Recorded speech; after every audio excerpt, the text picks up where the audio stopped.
Keutamaan saat berada di masjid sesungguhnya memang bukan hanya beribadah, melainkan juga berikut menjaga kebersihannya. Rasulullah Shallallahu Alaihi Wasallam pun bersabda, barang siapa yang mengeluarkan kotoran dari masjid maka Allah akan membangunkan untuknya sebuah rumah di surga. Hadits riwayat Ibnu Majah. Sayangnya, tidak sedikit masjid yang jauh dari kata bersih. Toilet berbau, bahkan hingga ada juga tempat sholat yang kurang terawat. Ironisnya, sering itu terjadi bukan karena sepi jemaah, melainkan karena kurangnya kepedulian para jemaah sendiri.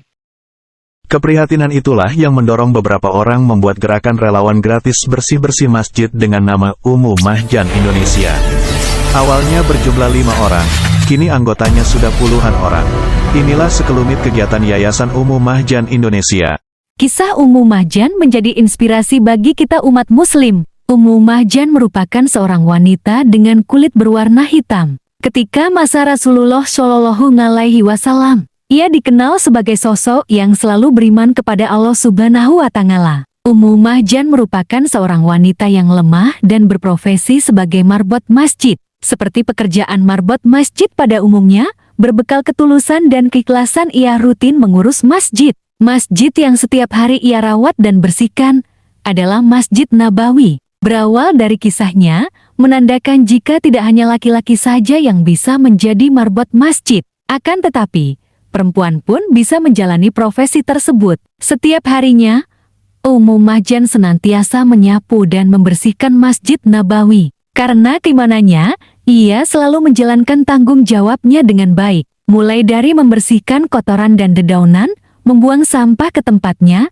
dan lain sebagainya. Ummu Mahjan senantiasa menjaga kebersihan rumah Allah Subhanahu wa Ta'ala. Ketika Ummu Mahjan menekuni profesi tersebut, ia menginjak usia yang sudah tua. Meskipun begitu, ia tetap istiqomah dalam melaksanakan pekerjaan dan tanggung jawabnya. Ummu Mahjan tak pernah sedikit pun merasa ragu dan bimbang. Bahkan, ia tidak menyisakan rasa putus asa dalam lubuk hatinya. Bahkan, ketika Ummu Mahjan sakit, Rasulullah pernah berpesan kepada sahabatnya apabila Ummu Mahjan meninggal dunia. Apabila ia meninggal dunia, maka jangan kuburkan ia sebelum aku menyolatkannya. Karena usianya yang sudah tua, Ummu Mahjan akhirnya jatuh sakit. Sakit yang ia derita ternyata cukup parah. Ummu Mahjan pun wafat saat malam hari. Kepergian Ummu Mahjan menorehkan kesedihan, karena perginya hamba Allah sekaligus umat Rasulullah Sallallahu Alaihi Wasallam yang bertakwa. Setelah mendengar wafatnya Ummu Mahjan,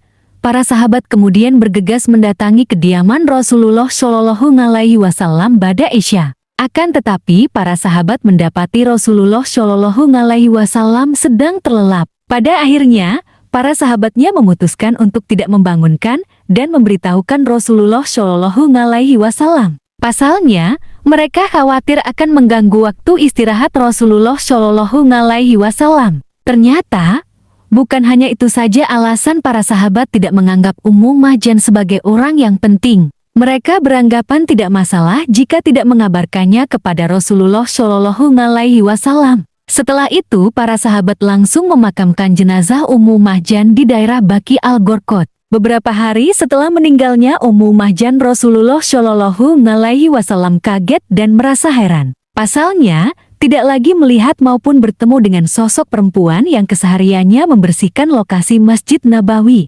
Rasulullah pun bertanya kepada para sahabat mengenai marbot masjid perempuan tersebut. Para sahabat akhirnya mengabarkan kepada Rasulullah bahwa Ummu Mahjan sudah meninggal dunia beberapa hari lalu. Mendengar kabar tersebut, Rasulullah pun kaget. Sembari menahan marah, Rasulullah menanyakan dirinya yang tidak mendapatkan kabar lebih awal mengenai wafatnya Ummu Mahjan. Kemudian, Rasulullah meminta para sahabat untuk menunjukkan letak makam Ummu Mahjan. Kisah Ummu Mahjan yang penuh dengan hikmah ini menjadi bukti nyata jika Rasulullah sangat menghormati marbot masjid. Bahkan, Rasulullah pun rela berjalan kaki untuk datang ke makam Ummu Mahjan demi bisa menyolati dan mendoakannya. Rasulullah sangat menghargai keistiqomahan dan keikhlasan Ummu Mahjan dalam membersihkan dan merawat rumah Allah Subhanahu wa Ta'ala. Dari Ummu Mahjan, kita bisa belajar banyak hal. Pertama, sebagai seorang perempuan tidak hanya berdiam diri di rumah,